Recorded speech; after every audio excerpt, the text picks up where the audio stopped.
வணக்கம். இது உரிமை குரல் கொண்டு வரும் இலங்கையின் இன்றைய நாளுக்கான தலைப்புச் செய்திகள். பெற்றோருடன் மோட்டார் சைக்கிளில் பயணித்துக் கொண்டிருந்த 3 வயது சிறுவன் விபத்தில் சிக்கி பரிதாப உயிரிழப்பு, தவிக்கும் பெற்றோர். போலீஸ் அதிகாரிகளின் கடமைக்கு இடையூறு விளைவித்த சம்பவம், அர்ச்சுனா எம்பி நீதிமன்றில் முன்னிலை, நீதிமன்றம் வழங்கிய அதிரடி உத்தரவு. மாகாண சபை தேர்தலை உடனடியாகவே பழைய முறையில் நடத்துங்கள், அனுர அரசிடம் ஐக்கிய மக்கள் சக்தி வலியுறுத்தல்.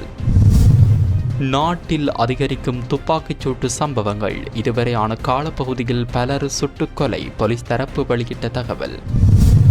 சுரேஷ் சலே தாக்கல் செய்த ரிட் மனு இன்று மீண்டும் விசாரணைக்கு, மேன்முறையீட்டு நீதிமன்றம் உத்தரவு. மரக்கிளை முறிந்து வீழ்ந்ததில் பெண் ஒருவர் பரிதாப உயிரிழப்பு. நாட்டில் அதிகரிக்கும் டெங்கு தொற்றாளர்கள், டெங்கு தடுப்பூசியை இலங்கைக்கு பெற்றுக்கொள்ள சுகாதார அமைச்சு நடவடிக்கை. கத்திக்குத்தால் பரிதாபமாக உயிரிழந்த குடும்பஸ்தர், சந்தேக நபர்கள் தப்பியோட்டம், போலீசார் தீவிர விசாரணை. பெரும் பரபரப்பிற்கு மத்தியில் இலங்கைக்குள் நுழைந்த அமெரிக்காவின் உளவு விமானம், வெளியான காரணம். கடுமையான வெள்ளப்பெருக்கு, அவதிப்படும் மக்கள், உயிரிழப்புகளின் எண்ணிக்கை அதிகரிப்பு. அவையமது தலைப்புச் செய்திகள். இனி தொடர்பான விரிவான செய்திகளுக்குள் செல்லும் முன்னர் நீங்கள் எமது செய்தி சேவைக்கு புதியவர் என்றால் இப்போதைய எமது செய்தி தளத்தை சப்ஸ்கிரைப் செய்து தொடர்ந்தும் இணைந்திருங்கள்.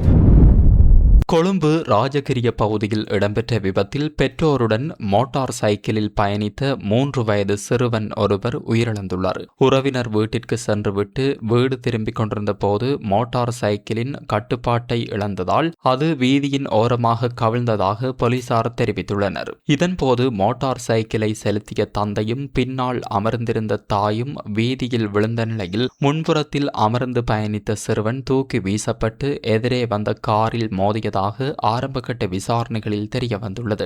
இந்த விபத்தில் பலத்த காயமடைந்த நிசுத்து ஹூமெத் என்ற 3 வயது சிறுவன் உடனடியாக ஐடிஎச் வைத்தியசாலையில் அனுமதிக்கப்பட்ட போதிலும் சிகிச்சை பலனின்றி உயிரிழந்துள்ளதாக வைத்தியசாலை வட்டாரங்கள் தெரிவித்துள்ளன. விபத்தில் சிறுவனின் பெற்றோருக்கு காயங்கள் எதுவும் ஏற்படவில்லை என்றும் போலீசார் குறிப்பிட்டுள்ளனர்.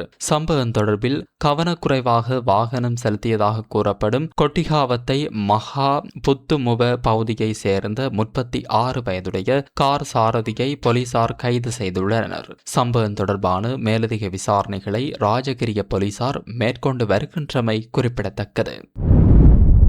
பிடியாணை பிறப்பிக்கப்பட்டிருந்த யாழ்ப்பாண மாவட்ட நாடாளுமன்ற உறுப்பினர் அர்ச்சுனா ராமநாதன் நேற்று தனது சட்டத்தரணியூடாக விசேட மனு ஒன்றை தாக்கல் செய்து கோட்டை நீதவான் நீதிமன்றில் முன்னிலையாகினார். இதனை அடுத்து அவருக்கு நீதிமன்றம் பிணை வழங்கியதுடன் குறித்த வழக்கை எதிர்வரும் அக்டோபர் மாதம் 9ஆம் தேதி மீண்டும் விசாரணைக்கு எடுத்துக்கொள்ள உத்தரவிட்டது.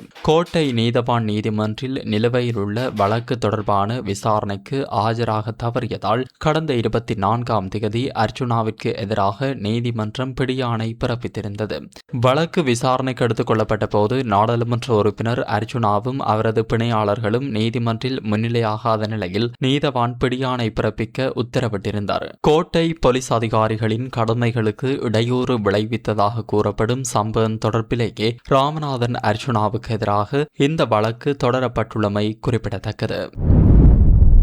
நாட்டின் பாதுகாப்பை உறுதிப்படுத்துவதுடன் மாகாண சபை தேர்தலை பழைய தேர்தல் முறையிலேயே உடனடியாக நடத்த அரசு நடவடிக்கை எடுக்க வேண்டும் என ஐக்கிய மக்கள் சக்தியின் தேசிய அமைப்பாளர் திசா அத்தநாயக்க வலியுறுத்தியுள்ளார். கொழும்பு எதில்ஹோட்டையில் உள்ள ஐக்கிய மக்கள் சக்தியின் தலைமையகத்தில் நேற்று நடைபெற்ற ஊடகவியலாளர் சந்திப்பில் கலந்து கொண்டு கருத்து வெளியிடும் போதே அவர் இதனை தெரிவித்தார். இலங்கை சட்டத்தரணிகள் சங்கம் குறித்து தேசிய மக்கள் சக்தியின் நாடாளுமன்ற உறுப்பினர் அசித நிரோஷன் வெளியிட்ட கருத்தை நிராகரித்த அவர் சட்டத்தரணிகள் சங்கத்திற்கும் எதிர்க்கட்சி தலைவர் சஜித் பிரேமதாசவிற்கும் இடையில் எந்தவித அரசியல் தொடர்போ அல்லது சலுகை பரிமாற்றமோ இல்லை எனவும் தெரிவித்தார். நாட்டின் ஜனாதிபதி மாளிகைகளை சுற்றுலா விடுதிகளாக மாற்றுவதாக அறிவிக்கப்பட்டிருந்த போதிலும் அவற்றின் பராமரிப்புக்காக 2025ஆம் ஆண்டில் 33 மில்லியன் ரூபாய் செலவிடப்பட்டுள்ளதாக தணிக்கை அறிக்கையில் குறிப்பிடப்பட்டிருந்ததாகவும் அவர் சுட்டிக்காட்டினார். அதேபோல் நுவர்லியா தபால் நிலையத்தை சுற்றுலா விடுதியாக மாற்ற அரசாங்கம் தயாராகி வருவது முன்னர் தெரிவித்த நிலைப்பாட்டிற்கு முரணானது என்றும் அவர் குற்றஞ்சாட்டியுள்ளார். அரசாங்கம் பொருளாதாரம் முன்னேறி வருவதாக கூறினாலும் கடந்த மாதத்தில் மட்டும் 35,145 மில்லியன் ரூபாய் பெறுமதியான தங்க நகைகள் அடகு வைக்கப்பட்டிருப்பது மக்களின் பொருளாதார நெருக்கடியை வெளிப்படுத்துவதாக திசா அத்தநாயக்க தெரிவித்துள்ளார். எனவே நாட்டின் பாதுகாப்பை வலுப்படுத்துவதுடன் நீண்ட காலமாக நிலுவையிலுள்ள மாகாண சபை தேர்தலை பழைய தேர்தல் முறையிலேயே உடனடியாக நடத்த அரசு நடவடிக்கை எடுக்க வேண்டும் என ஐக்கிய மக்கள் சக்தியின் தேசிய அமைப்பாளர் திசா அத்தநாயக்க வலியுறுத்தியுள்ளார்.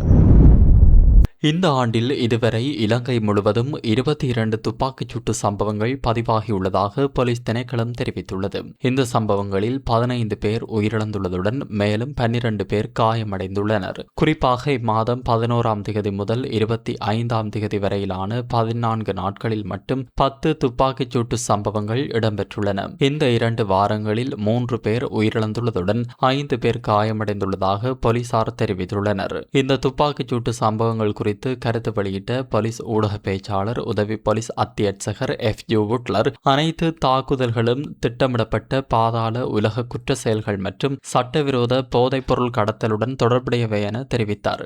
வெளிநாடுகளில் தங்கியிருக்கும் முக்கிய குற்றவாளிகள் தங்களது எதிரி கும்பல்களுடன் தொடர்புடைய உறவினர்கள் மற்றும் உதவியாளர்களை இலக்காக கொண்டு இந்த தாக்குதல்களை நடத்துவதாகவும் அவர் குறிப்பிட்டார். மேலும் ஒப்பந்த கொலைகளுக்கான கூலியாக பணத்திற்கு பதிலாக குறைந்த அளவிலான போதைப் பொருட்கள் வழங்கப்படுவதாகவும் போதைக்கு அடிமையான நபர்களே இத்தகைய குற்றங்களுக்கு பயன்படுத்தப்படுவதாகவும் விசாரணைகளில் தெரிய வந்துள்ளதாக அவர் தெரிவித்தார். கடந்த 25ஆம் தேதி கொழும்பு பெல்லன் விலையில் இடம்பெற்ற கொலை சம்பவத்துடன் தொடர்புடைய துப்பாக்கிதாரி மற்றும் மோட்டார் சைக்கிளை செலுத்திய நபர் ஆகிய 2 சந்தேக நபர்களும் சம்பவம் நடைபெற்ற 1 மணி நேரத்திற்குள் கைது செய்யப்பட்டுள்ளதாகவும் அவர் கூறினார். போலீஸ் மா அதிபரின் நேரடி மேற்பார்வையில் தொலைபேசி மற்றும் தகவல் தொடர்பு பகுப்பாய்வுகள் உள்ளிட்ட உளவுத்துறை நடவடிக்கைகள் மேலும் தீவிரப்படுத்தப்பட்டுள்ளதாகவும் போலீஸ் ஊடக பேச்சாளர் தெரிவித்தார். உயிர்த்த ஞாயிறு பயங்கரவாத தாக்குதல் தொடர்பான விசாரணைகளின் அடிப்படையில் பயங்கரவாத தடை சட்டத்தின் கீழ் தம்மை கைது செய்து தடுத்து வைத்திருப்பதை சவாலுக்குட்படுத்தி அரச புலனாய்வு சேவையின் முன்னாள் பணிப்பாளர் மேஜர் ஜெனரல் சுரேஷ் சலே தாக்கல் செய்த ரிட் மனு நேற்று மேன்முறையீட்டு நீதிமன்றத்தில் மீண்டும் பரிசீலனைக்கு எடுத்துக் கொள்ளப்பட்டது.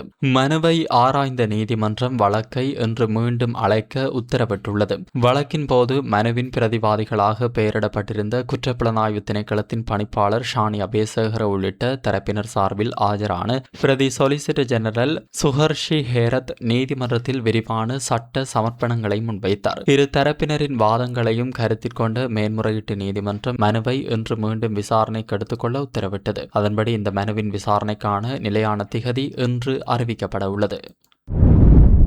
கரந்தனிய பிரதேசத்தில் அமைந்துள்ள பழமையான விகாரை வளாகத்தில் மரக்கிளை முறிந்து வீழ்ந்ததில் 65 வயதுடைய பெண்ணொருவர் உயிரிழந்துள்ளார்.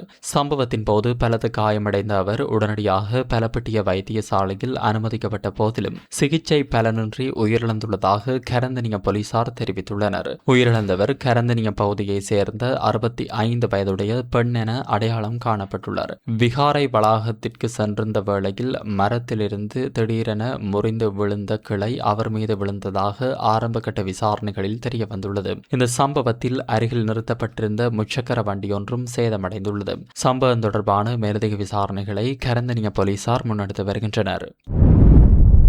இலங்கைக்காக புதிதாக அறிமுகப்படுத்தப்பட உள்ள டெங்கு தடுப்பூசியை பெற்றுக்கொள்வதற்கான அனுமதி கோரி சம்பந்தப்பட்ட தரப்புகளுக்கு கோரிக்கை விடுக்கப்பட்டுள்ளதாக சுகாதார பிரதி அமைச்சர் ஹன்சக விஜயமுனி தெரிவித்துள்ளார். நாட்டில் நிலவும் டெங்கு பரவல் மற்றும் அதற்கான கட்டுப்பாட்டு நடவடிக்கைகள் குறித்து ஊடகங்களுக்கு கருத்து தெரிவிக்கும் போதே அவர் இவ்வாறு தெரிவித்தார். இந்த மாதத்தில் இதுவரை மட்டும் 26,136 டெங்கு நோயாளர்கள் அடையாளம் காணப்பட்டுள்ளதாகவும் இது இந்த ஆண்டில் ஒரே மாதத்தில் பதிவான அதிகபட்ச டெங்கு நோயாளர் எண்ணிக்கையாகும் என்றும் அவர் தெரிவித்தார். எனினும் எதிர்வரும் ஆகஸ்ட் மாதத்தில் டெங்கு நோயாளர்களின் எண்ணிக்கை குறைவடையும் என சுகாதார அதிகாரிகள் எதிர்பார்ப்பதாகவும் அவர் தெரிவித்தார். டெங்கு நோயை தடுக்கும் புதிய தடுப்பூசி தற்போது அறிமுகப்படுத்தப்பட்டுள்ளதாகவும் நோய் ஏற்படுவதற்கு முன்பே அதை செலுத்திக் கொள்வதன் மூலம் பாதுகாப்பை பெற முடியும் என நம்பப்படுவதாகவும் அவர் குறிப்பிட்டார். இருப்பினும் இது புதிய தடுப்பூசி என்பதால் அதன் நீண்டகால செயல்திறன் திறன் குறித்து தற்போது உறுதியான முடிவை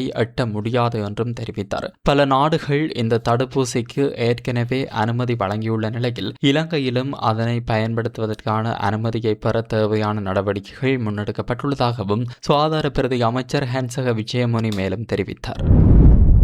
கம்பஹா மாவட்டத்தின் கந்தானை பகுதியில் இடம்பெற்ற கத்திக்குத்து சம்பவத்தில் 3 பிள்ளைகளின் தந்தையான 45 வயதுடைய குடும்பஸ்தர் ஒருவர் உயிரிழந்துள்ளார். ஆரம்பகட்ட விசாரணைகளின்படி மது போதையில் ஏற்பட்ட வாய்த்தர்க்கம் தீவிரமடைந்து மோதலாக மாறியதன் பின்னரே இந்த கொலை சம்பவம் இடம்பெற்றுள்ளதாக போலீசார் தெரிவித்துள்ளனர். சம்பவத்தின் போது குறித்த நபர் கத்தியால் தாக்கப்பட்டு பலத்த காயமடைந்த நிலையில் உயிரிழந்துள்ளதாக தெரிவிக்கப்படுகிறது. தாக்குதலை மேற்கொண்டதாக சந்தேகிக்கப்படும் நபர்கள் சம்பவ இடத்திலிருந்து தப்பிச் சென்றுள்ளதுடன் அவர்களை கைது செய்வதற்கான விசாரணைகளை போலீசார் தீவிரப்படுத்தியுள்ளனர். இந்த சம்பவம் தொடர்பான மேலதிக விசாரணைகளை கந்தானை போலீசார் மேற்கொண்டு வருகின்றனர். இலங்கை மற்றும் அமெரிக்க கடற்படைகளுக்கு இடையிலான 6வது கேராட் ஸ்ரீலங்கா 2026 கூட்டு பயிற்சி திருகோணமலை மற்றும் கொழும்பில் ஆரம்பிக்கப்பட்டுள்ளது. இந்திய பெருங்கடல் பிராந்தியத்தில் கடல்சார் பாதுகாப்பை வலுப்படுத்துவதுடன் மனிதாபிமான உதவி மற்றும் பேரிடர் மீட்பு நடவடிக்கைகளுக்கான ஒத்துழைப்பு மற்றும் செயல்திறனை மேம்படுத்துவதே இந்த கூட்டு பயிற்சியின் பிரதான நோக்கமாகும். இந்த பயிற்சியில் அமெரிக்க கடற்படையின் அதிநவீன B-8A போசைடான் கடல்சார் ரோந்து விமானமும் இலங்கை கடற்படையின் SLNS கஜபாகு கப்பலும் இணைந்து விசேட கண்காணிப்பு மற்றும் செயல்முறை பயிற்சிகளில் ஈடுபடுகின்றன. அத்துடன் கடல்சார் கண்காணிப்பு, வெடிபொருட்களை செயலிழக்க செய்யும் நடவடிக்கைகள், சந்தேகத்திற்குரிய கப்பல்களை சோதனையிடுதல் உள்ளிட்ட பல்வேறு கூட்டு பயிற்சிகளையும் இரு நாடுகளின் கடற்படையினர் மேற்கொள்ள உள்ளனர். 2017 ஆண்டு தொடங்கப்பட்ட காராட் கூட்டு பயிற்சி இலங்கை மற்றும் அமெரிக்காவிற்கு இடையிலான நீண்டகால பாதுகாப்பு ஒத்துழைப்பையும் இருதரப்பு உறவுகளையும் மேலும் வலுப்படுத்தும் முக்கிய முயற்சியாக கருதப்படுகிறது.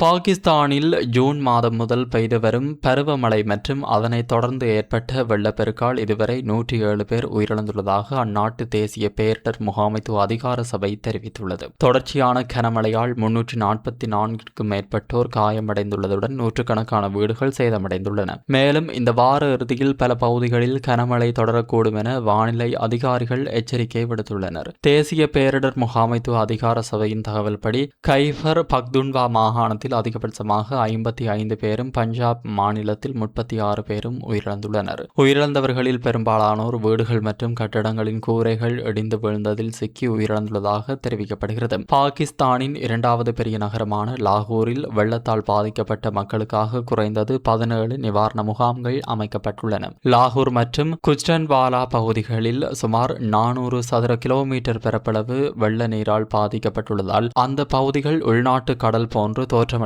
அதிகாரிகள் தெரிவித்துள்ளனர். பஞ்சாப் மாகாண முதல்வர் மரியம் நவாஸ் ஷெரீப் வெள்ள நீரை வெளியேற்றவும் பாதிக்கப்பட்ட மக்களுக்கு உதவிகளை கொண்டு செல்லவும் மீட்பு குழுக்கள் தீவிரமாக பணியாற்றி வருவதாக தெரிவித்துள்ளார். இத்துடன் இன்றைய நாளுக்கான தலைப்புச் செய்திகள் நிறைவடைகின்றன. மீண்டும் அடுத்த பிரதான செய்திகள் வாயிலாக சந்திப்போம். வணக்கம்.